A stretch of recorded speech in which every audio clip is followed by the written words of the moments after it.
Hello everyone, yes this is Sovin sir. बहुत बहुत स्वागत है आपका इस बहुत ही खूबसूरत से डिस्कशन में। डिस्कशन होने वाला है उन स्टूडेंट्स के साथ में जो क्लास 11 से क्लास 12 में जा रहे हैं। और इस डिस्कशन की जरूरत क्यों पड़ी, तो मेरे जनरल हेल्पलाइन नंबर पे आज एक कॉल आया था जिसमें क्लास 11 का एक बच्चा ये बोल रहा था कि सर मैं 10th तक बहुत अच्छा था, मतलब 10th में लगभग उसको 87% आए थे और 11th में उसको 53-54 आया हुआ है। और काफी थोड़ा सा डिप्रेशन वाला मोड था कि सर 12th में मैं अच्छा कर पाऊंगा कि नहीं, 12th मेरा अच्छा होगा कि नहीं होगा। तो मुझे ऐसा लगा कि शायद ये महाराष्ट्र के मैक्सिमम बच्चों का प्रॉब्लम हो सकता है कि 11th उन्होंने अच्छे से नहीं किया होगा, 10th तक वो अपने स्कूल के या अपने एरिया के टॉपर हो सकते हैं या रहे होंगे और 11th अच्छा नहीं हुआ, जिसकी वजह से 12th की जर्नी जो है कि उनके लिए शायद मुश्किल हो सकती है अगर उनको सही गाइडेंस नहीं मिला तो। इसीलिए आप देख सकते हैं थंबनेल के ऊपर भी मैंने क्लेरिफाई कर दिया कि भाई 11th जैसी गलती आपको 12th में नहीं करना है। तो हमें यही समझना है इस वीडियो में कि 11th में आपने क्या किया था और कौन सी चीजों को आप थोड़ा सा इंप्रोवाइज कर सकते हो, थोड़ा सा और उसको मॉडिफाई कर सकते हो 12th के लिए। ठीक है, तो ये वीडियो बहुत खास होने वाला है उन बच्चों के लिए जो क्लास 11 से क्लास 12 में जा रहे हैं। तो चलिए शुरू करते हैं और देखते हैं कि इसमें एग्जैक्टली क्या करना है हमें। सबसे पहले जो इंपॉर्टेंट चीज आती है कि यार क्लास 12 का जो पोर्शन है वो बहुत मैटर करता है। और क्लास 12 जो है ना वो बोर्ड एग्जाम है। क्लास 11 में कॉलेज टू कॉलेज डिपेंड करता है। मैं आपको बता दूं क्लास 11 का थोड़ा सा पैटर्न कैसा होता था आपको। जो क्लास 11 है, अगर आपने अपने क्लास 11 को याद करेंगे तो आपको पता चलेगा अरे हाँ यार, क्लास 11 में सबसे पहले आपको ना पैटर्न वाइज एग्जाम होती है। सर पैटर्न वाइज का मतलब क्या होता है? पैटर्न वाइज का मतलब होता है, जनरली मैं ये बोलना चाह रहा हूं कि आपको एक पैटर्न दिया जाता है कि भाई पहले यूनिट टेस्ट होगा, एक छोटा सा 20 नंबर 25 नंबर का यूनिट टेस्ट होगा। उसके बाद फिर एक सेमेस्टर एग्जाम होती थी, ठीक है, सेम वन जिसको हम बोलते हैं। फिर एक सेकेंड यूनिट टेस्ट होती थी, यूनिट टेस्ट नंबर 2 बोल सकते हैं। ये यूनिट टेस्ट 1 है, ये यूनिट टेस्ट 2 है। और लास्ट में आपका जो है कि फाइनल एग्जाम जिसको हम टर्म 2 भी बोलते हैं, फाइनल एग्जाम होता था। और बहुत सारे कॉलेजेस में क्या होता है कि जो फाइनल एग्जाम है उसमें पूरा सिलेबस भी होता था और कुछ लोगों को हाफ सिलेबस होता था। वो डिपेंड कर रहा है college to college. But unit test में लिमिटेड चैप्टर होते थे और सेम वन में भी लिमिटेड चैप्टर होते थे। यूनिट टेस्ट में 2 में भी लिमिटेड चैप्टर ही होते थे। बट फाइनल एग्जाम में डिपेंड कर रहा है कॉलेज टू कॉलेज। आप कमेंट करके बता सकते हैं कि आपके कॉलेज में भाई कैसा था, पूरा पेपर आया था, पूरा सब्जेक्ट मतलब पूरा कंटेंट था, या फिर उन्होंने बोला था कि जो टर्म 2 में पढ़ाया था बस उतना ही पूछा था। वो डिपेंड कर रहे हैं कॉलेज टू कॉलेज।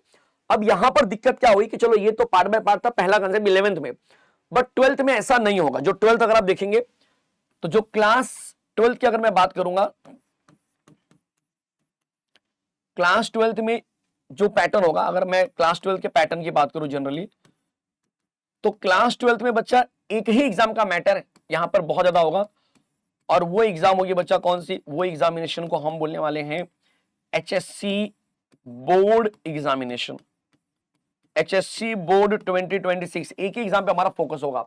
इसके पहले इसकी तैयारी के लिए आप बहुत सारा टेस्ट देंगे। यूनिट टेस्ट होगा आपका, शायद कॉलेजेस में हो सकता है, प्रीलिम्स होंगे, सेमेस्टर होंगे, नो डाउट। पोर्शन आधा होगा, पूरा होगा, that is different case. But marks matter नहीं करेगा वहां पर, ठीक है।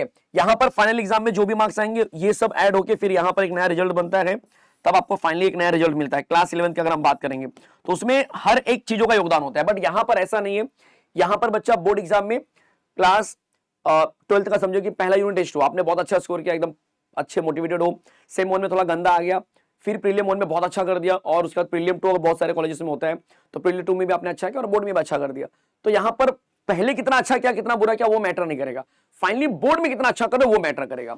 तो पहली बात, बोर्ड 11 से टोटली अलग है, वो अपने दिमाग में सेट करो। जो आप माइंड सेट लेके चलते हो कि ठीक है यार मैं अभी अभी थोड़ा करता हूं, बाद में थोड़ा कर लूंगा, बाद में थोड़ा कर लूंगा, बाद में थोड़ा कर लूंगा, और ऐसे करते करते दिवाली आ जाएगी और फिर दिवाली के वैकेशन में पूरा जर्नल वर्नल कंप्लीट करना होगा, फिर क्रिसमस आ जाएगा जहां पर ऑलरेडी प्रीलिम के एग्जाम का शेड्यूल आ जाएगा, फिर आप एकदम हाइपर प्रेशर में आ जाते हो, ठीक है, कि अरे यार पूरा सिलेबस कैसे करूं मैं।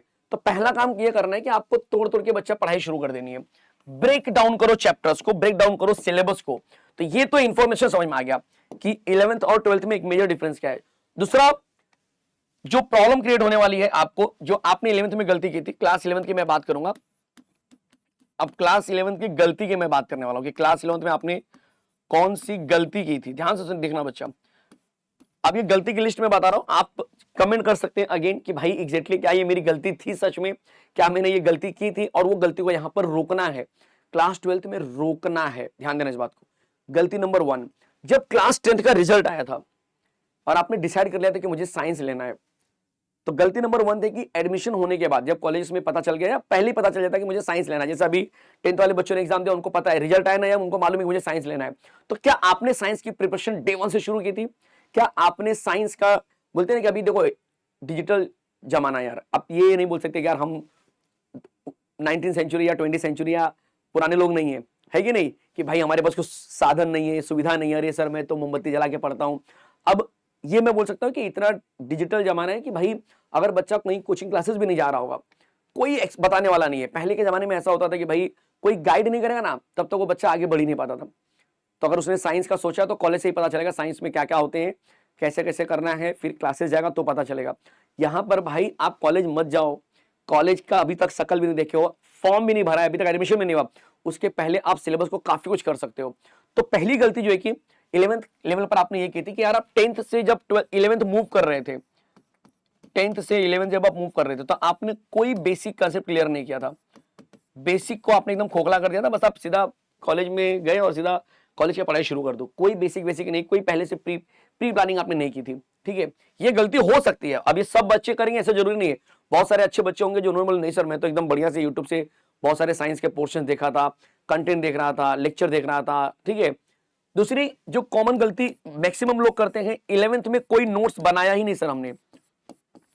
नोट्स तो हमने सर बनाया ही नहीं। नोट्स मतलब क्या सर, मुझे मालूम ही नहीं नोट्स क्या होता है। हम जेरोक्स वाले के पास जाते तो वो एक शीट देता था, हाँ कॉलेज वाले बोलते थे यहीं से ले लेना, जेरोक्स प्रिंट आउट मारा, हम बस उसी को पढ़ते थे दिन भर। ठीक है, हमारी खुद की सर कोई नोट्स नहीं होती थी, तो वहां पर लैक ऑफ नोट्स बोल सकते हो, नोट्स खुद की नहीं थी, ये दूसरी गलती होती है। तीसरी जो गलती थी वो गलती थी सर, हम मैक्सिमम टाइम जो है क्लास 11th में, ठीक है, मैक्सिमम टाइम है हमारा, वो हमने बोल सकते कि ऑनलाइन तो बिताया, लेकिन स्टडी में नहीं। आप समझ रहे हो मैं क्या बोल रहा हूं? मतलब मैक्सिमम टाइम हमारा ऑनलाइन गया है लेकिन पढ़ाई में नहीं गया है। मतलब मैक्सिमम टाइम में मोबाइल लेकर दिन भर करता था लेफ्ट राइट, लेकिन पढ़ाई के मामले में नहीं करता था। ये मेजर 3 गलतियां जो है कि मुझे लग रहा है कि बच्चे 11th में मैक्सिमम किए होंगे। ठीक है, पहला, कोई बेसिक नहीं था भाई, साइंस लेना है बस साइंस लिया, कॉलेज सेलेक्ट हुआ, कॉलेज वाले ने जो बोला हम करते चले गए, टेंशन खत्म, पास हो गया। दूसरा, कोई नोट्स की जरूरत नहीं सर, पास तो हो गया, क्या टेंशन है। ठीक है, कोई नोट्स नहीं बनाया मैंने। और तीसरा, दिन भर मोबाइल चला रहे हैं हम, दिन भर मोबाइल पे शॉर्ट्स देख रहे हैं, दिन भर हम सोशल मीडिया को यूज कर रहे हैं, दिन भर ऑनलाइन रहते थे, किसी भी प्लेटफॉर्म पे पहुंचो हम ऑनलाइन रहते थे। ठीक है, ये 3 मेजर गलतियां आप कर रहे थे क्लास 11th में। अब क्लास 12th में इन गलतियों को नहीं दोहराना है, तो आप क्या करने वाले हो, इनका जो इंप्लॉइज वर्जन होगा वो क्या होना चाहिए। तो पहली बात, अभी आपको पता है कि ब्रेक चल रहा है आपका, अच्छा खासा आपके पास टाइम है, तो ये वही वाला माहौल है जैसे 10th से 11th में जम कर रहे थे, वैसे अब आप क्लास 12th में आ रहे हो और आपको अपने आप को संभालना है। तो पहला कंसेप्ट क्या होगा, पहला होगा कि भाई जब आप 11th से 12th में जाएंगे तो आपको कुछ बेसिक आने चाहिए। भले ही आपने 11th को बहुत अच्छे से किया होगा, लेकिन फिर भी बेसिक्स आने चाहिए। और वो बेसिक बच्चा केमिस्ट्री के लिए अगर मैं बोलूं तो मैंने ऑलरेडी हमारे इसी चैनल के ऊपर बेसिक ऑफ केमिस्ट्री के नाम से मैंने एक वीडियो बनाया हुआ है, लगभग 1.5 घंटे के आसपास का वीडियो है। वो देखकर आप अपना पूरा बेसिक जो है 11th लेवल का बेसिक वो क्लियर कर सकते हो।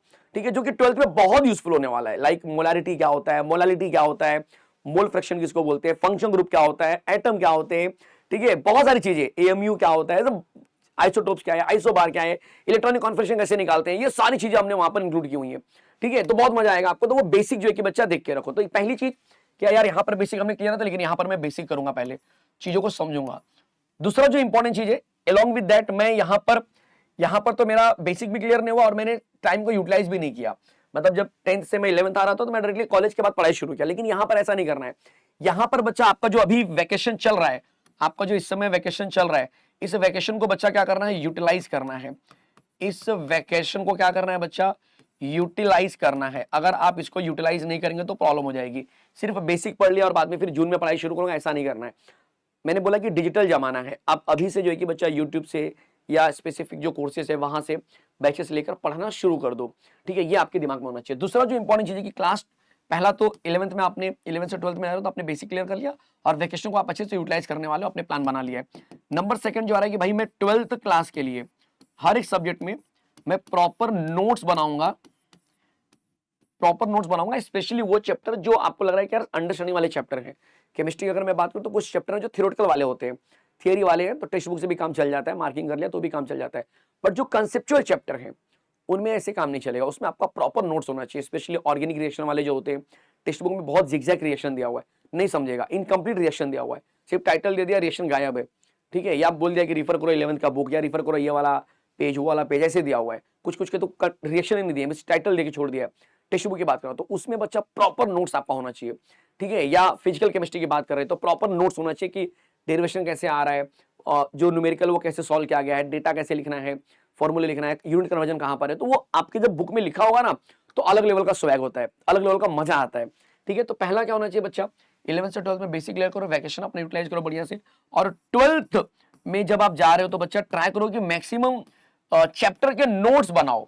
और एक चीज और ध्यान देना कि हर एक चीज एक ही जगह से पढ़नी ऐसी जरूरी नहीं है, कुछ चैप्टर के आप नोट्स बना सकते हो, कुछ चैप्टर को आप टेक्स्ट बुक से कर सकते हो, कुछ चैप्टर को आपको लग रहा है कि यार मैं मार्किंग कर लेता हूँ टेक्स्ट बुक में, या मैं किसी और नोट्स को प्रीफर कर लेता हूँ, वो भी चलेगा। मतलब आप ना जहां से जो चीजें बेस्ट मिल रही है वहां से करो, ठीक है। मैं एज ए टीचर मैं ट्राई करूंगा कि आपको बेस्ट टू बेस्ट कंटेंट मिले, ठीक है। मेरी कोशिश होगी कि यार मैं आपको ऐसे कंटेंट दूं कि आपको एकदम बेस्ट टू बेस्ट मिले, ताकि आपको यहाँ भटकना ना पड़े, ठीक है। तो अगर आप हमारे नोट्स को फॉलो करके आप नोट्स बना लेंगे तो भी कोई दिक्कत नहीं आने वाली है। तीसरा जो इंपॉर्टेंट पॉइंट था कि यार 11th में आपने मैक्सिमम टाइम ऑनलाइन दिया था, लेकिन पढ़ाई क्यों नहीं दिया था, लेकिन इस बार आपको अपना पैटर्न बदलना पड़ेगा। 12th में आ रहे हो ना, आपका अपना पैटर्न बदलना पड़ेगा। सोशल मीडिया से थोड़ी दूरी बनाओ, जो सोशल मीडिया बच्चा उससे आपको क्या करना है, दूरी बनानी है। तो 12th में आपको सोशल मीडिया को थोड़ा सा जरा अवॉइड करना पड़ेगा, ठीक है। ऑनलाइन आओ, लेकिन कब आओ उसका एक टाइमिंग रख लो कि भाई ठीक है मैक्सिमम टाइम पढ़ाई को देना है। और अभी तो चलो वैकेशन है तो थोड़ा बहुत चल जाता है, लेकिन जब आपके कॉलेजेस शुरू होंगे और उस टाइम पर अगर आप बहुत सारा टाइम रात भर, बहुत सारे बच्चे तो उनको लत लग जाती है, जब तक वो इंस्टाग्राम का 1 घंटे का रील नहीं देखते तब तो उनको नींद नहीं आती है। अब उसकी वजह से फिर आपका क्या होता है, बच्चा रूटीन गड़बड़ होता है, अगले दिन आप लेट उठते हो, फिर वो साइकिल बन जाता है। तो वैसा नहीं करना है। 11th में चल गया था कोई दिक्कत नहीं, लेकिन 12th में ऐसा मत करो। वो 1 घंटे का जो आप इंस्टाग्राम या कोई भी बोलते ना टाइम वेस्ट कर रहे हो, उसके कंपेयर में आप पीडीएफ के नोट्स ओपन करके वहां से रिवाइज करना शुरू करो। तो यहां पर आपको 12th में सोशल मीडिया को बिल्कुल अवॉइड करना है, और टाइम टू टाइम बच्चा आपको रिवाइज करना है। रिवीजन के लिए हम अपने बच्चों को कंबाइंड नोट्स देते हैं, जो हमारे बैच में होता है ना उसको हम कंबाइंड नोट्स प्रोवाइड करते हैं। मतलब जैसे एक लेक्चर मैंने पढ़ाया तो एक पर्टिकुलर चैप्टर का एक नोट्स आ गया, फिर दूसरा लेक्चर पढ़ाया मैंने, उसी चैप्टर का दूसरा नोट्स आ गया, लेकिन फिर मैं एंड में क्या करता हूँ, पूरे लेक्चर को मर्ज करके मैं एक ही पीडीएफ बनाता हूं कि भाई चैप्टर नंबर 1 अगर सॉलिस्टेड है तो इसका एक नोट्स रहेगा, और उस नोट्स में पूरा चैप्टर कंप्लीट रहेगा स्टार्टिंग से लेके एंडिंग तक विद न्यूमेरिकल। तो वो होता है कंप्लीट कंबाइंड नोट्स, जिससे फायदा क्या होता है कि चलो मेरे को आज सॉलिस्टेड रिवाइज करना है, तो बच्चा वो पीडीएफ ओपन करेगा और वहां से रिवीजन शुरू कर देगा। सो यार इंस्टाग्राम देख रहे हो, उससे अच्छा कि तुम रिवीजन कर लो। रिवीजन का मतलब होता है कि एक बार अपने आप को बता दो कि यार सिलेबस में क्या था, क्या डेरिवेशन था, जो मैंने दिन रात प्रैक्टिस किया है, तब उसको दोबारा अपने आंखों के सामने दिखते हो तो वो वापस से उस जगह पे आके कलेक्ट हो जाता है जहां से वो धीरे धीरे डिसअपियर हो रहा था। दिमाग के किसी कोने में वो छपा हुआ है, लेकिन अब आप पढ़ नहीं रहे तो धीरे धीरे क्या हो रहा है, बच्चा डिसअपियर हो रहा है। लेकिन जब उसको आप पीडीएफ के फॉर्मेट में ही एक बार देख लेते हो, वापस एकदम गहरी छाप आ जाती है, अरे हाँ आप समझ में आ गया वापस से, ठीक है। आपको वही करना है, कोई भी चैप्टर आप पढ़ रहे हो, आपने बढ़िया घिसा इस चैप्टर को लेके, अब रिवीजन करना है तो रिवीजन अगर आप टाइम नहीं मिल रहा है तो कम से कम आप मोबाइल में पीडीएफ के थ्रू ही रिवीजन करते रहो। आपको लग रहा है कॉलेज में एक लेक्चर बंक किया, चलो अब क्या करो, टाइम पास चला, चलो बैठे कैंटीन में लाइब्रेरी में बैठे, मोबाइल ओपन किया, चल भाई जरा देख लो पीडीएफ में क्या है, तो एक पर्टिकुलर पीडीएफ आपने देख लिया, मतलब कंबाइंड पीडीएफ में आपने एक चैप्टर खत्म कर दिया, आधा घंटा पौना घंटा लगातार देखा, ठंडे दिमाग से पूरा वापस से एकदम रिकवर हो गया एकदम हर एक चीज। तो ये आपको करना है, मतलब सोशल मीडिया को यूज करना है, इन अनदर वे यूज करना है। मतलब social media in the sense online आओ, मोबाइल पे रहो, लेकिन अनदर वे आपका पैटर्न अलग होना चाहिए, ठीक है। अब बच्चों को डाउट आएगा कि सर ये जो आप बता रहे हो नोट्स बनाने हैं, रिवाइज करना है, कंबाइंड पीडीएफ लेना है, वैकेशन यूटिलाइज करना है, ये सब हम कहां से करें, क्योंकि ये सब चीजें ना यूट्यूब से एकदम सिस्टमेटिक तरीके से नहीं हो पाती हैं कि भाई यूट्यूब पे तो कोई नोट्स दिख ही नहीं रहा हमको, यूट्यूब पे तो फिर एक स्क्रीनशॉट मार मार के लिखना पड़ेगा, बहुत टाइम वेस्ट होगा, ठीक है। तो हम कैसे करें चीजों को, तो उन्हीं चीजों का सोल्यूशन बच्चा इस वीडियो में भी मैं लाया हूं। क्या ऐसे बच्चों के लिए मैं आपको बता दूं कि मैंने हमारी टीम ने बच्चा आपके लिए एक बैच निकाली है एचएससी बोर्ड 2026 के लिए, जो कि केमिस्ट्री के लिए स्पेशल अगर मैं बोलूं तो 1299 में ये बैच है। आपको इस समय कूपन भी हमने क्रिएट किया हुआ है, 100 रुपए के कूपन में ये बैच मिलेगी, जिसका नाम है बच्चा शौर्य प्लस शक्ति बैच। मतलब शौर्य का पूरा रिकॉर्डेड रहेगा और शक्ति बैच हमारी जो कि लाइव आपको मिलने वाली रिवीजन बैच रहेगी। अब शौर्य बैच जो होगा बच्चा पूरा क्लास 12th का कंप्लीट सिलेबस है with notes with combined PDF, मतलब कि एक पर्टिकुलर चैप्टर का अगर 6-7 लेक्चर मैंने लिया है तो 6-7 लेक्चर डिटेल में आप लेक्चर देख सकते हैं, उसके इंडिविजुअल नोट्स को भी देख सकते हैं, साथ में कंबाइंड नोट्स को भी देख सकते हैं, जहां से आप रिवीजन की प्रोसेस जो है आपकी फास्ट हो जाएगी। कंबाइंड नोट्स इतना ज्यादा इफेक्टिव होता है कि हमारे जो बच्चे जो ऑलरेडी एग्जाम दे चुके हैं या जो इसके पहले देते तो उन्होंने उसको सामने से तारीफ कर दी कि सर ये कंबाइंड नोट्स का जो फायदा है ना वो बहुत जबरदस्त होता है, क्योंकि हम सोते सोते हमको नींद नहीं आ रही, अब हम मोबाइल चला रहे हैं, लेकिन हमको ट्रिगर हो गया कि अरे सर ने बोला था रिवीजन करना है, तो मैं इंस्टाग्राम या यूट्यूब का शॉर्ट्स छोड़ के मैं सोचा ऐप खोलता हूँ और वहां पर नोट्स ओपन करता हूँ और सोते सोते देखते रहता हूँ। नींद भी सर जल्दी आ जाती है जब हम नोट्स ओपन करते हैं, तो अंदर की बात है। यस, पढ़ाई के नाम पे नींद बड़ी जल्दी आती है। तो भाई ये तरीका होता है। आपको जो 11th में आपने किया है ब्लंडर बोलते हैं ना, वो 12th में नहीं होना चाहिए किसी भी कीमत पर, ये अपने दिमाग में बिठा के चलो। तो ये वीडियो अपने दोस्तों मित्रों यारों को भी शेयर करो, जिससे कि उनको पता चले कि यार मैं क्लास 11th में क्या किया, क्लास 12th में क्या नहीं करना है और क्या करना है, उन्हें बहुत क्लियर होना चाहिए। ठीक है, मिलते हैं ऐसे खूबसूरत से सेशन में, तब तक के लिए अगेन जय हिंद, जय हिंद, जय महाराष्ट्र। मिलते हैं नेक्स्ट टाइम।